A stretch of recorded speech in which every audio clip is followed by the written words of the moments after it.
Okay, welcome back.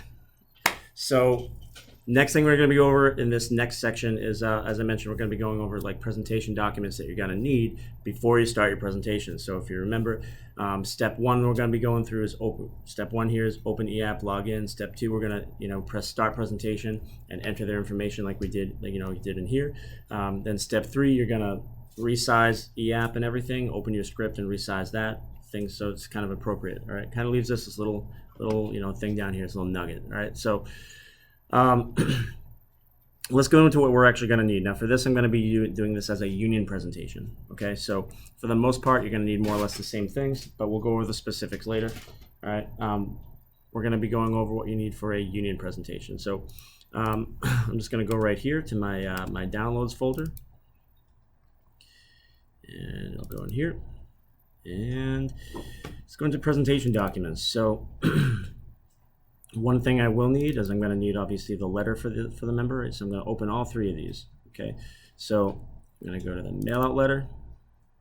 I'm going to go to the union card, and then I'm going to go to the AD&D certificate. All right, and then we're going to open this AIL Plus as well. And then for the sake of going through it, I'll say, so for this, I'll just go through like the child safe. We'll say we're going through this in paper, and I was going to email it to the client. So I'll just go on this, just so I have it there. Okay. I can minimize this and get it to go away. All right, now I have all my all the things I need for my presentation open. But if you notice, I can't see my script. All right, so what I'm going to do is just scroll over, and if you're using Adobe, you'll have this up right here. If you just click on this tab where my mouse is, click on this tab, click, and pull. There we are. Now I have everything. Now I have it separated. And what I can do is just move this down and put this right back. And I'm right where I was before without any hiccups. All right. So now I have everything open that I'm going to need to actually start my presentation. Now, the one thing you might say to yourself is, when do we actually start a presentation? Well, that's a good question. So we haven't done this yet. Now I'm going to have Zoom open. I'm going to make sure that I open Zoom and get that started. So once we do that, once you have Zoom installed, all right, you'll go here. You're going to see where it says New Meeting. That's what we want to use. We're going to start with New Meeting. So click the New Meeting button. All right, there you can see me in all my glory. All right, so Zoom takes up pretty much a huge amount of my screen, right? But here's the beauty of it, is I can put this anywhere I want. I can do whatever I want with it, and it's not an issue. All right. Now, when you're actually recording with Zoom, what you'll notice is that, excuse me, when you're using Zoom in a presentation, and you're in a meeting, when you minimize it, it doesn't actually minimize, it doesn't actually go away. All right. I want you to pay attention to that when I point that out, but there's a few buttons I want you to notice here. So we have our mute button.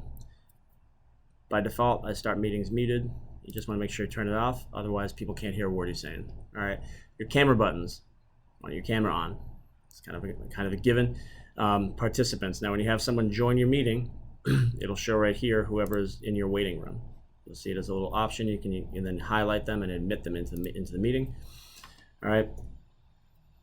Chat buttons. This is so you can just chat like a text with someone. You're not going to use this too often unless you need to like send your client a link or something like that. Let's start with this. So share screen. I'm going to go through a couple of things with this. So when you're sharing your screen, before you do anything, you always want to make sure that this option here is checked where it says share computer sound. All right. Now there's an option here for optimize screen for sharing a video clip. We don't want to do that. What it does is whenever you're putting something on there with any kind of text, it makes the text very blurry and unreadable. And the difference between not optimizing for video when we actually play a video and optimizing for video is very minimal. So make sure this is not enabled. All right. So here's your share screen buttons. Now, when you are sharing your screen, you have the option to share the entire thing. If you notice, it says share screen. You can see the background of everything that I have open, right? or you can share specific programs that you have open. So I could share just the union letter, for example. I could share just the PowerPoint that I have down there. I could share anything, or I could share my entire screen. You're not going to share your entire screen. You want to share just specific points of it. All right, so remember this. I'm going to come back to it in a moment.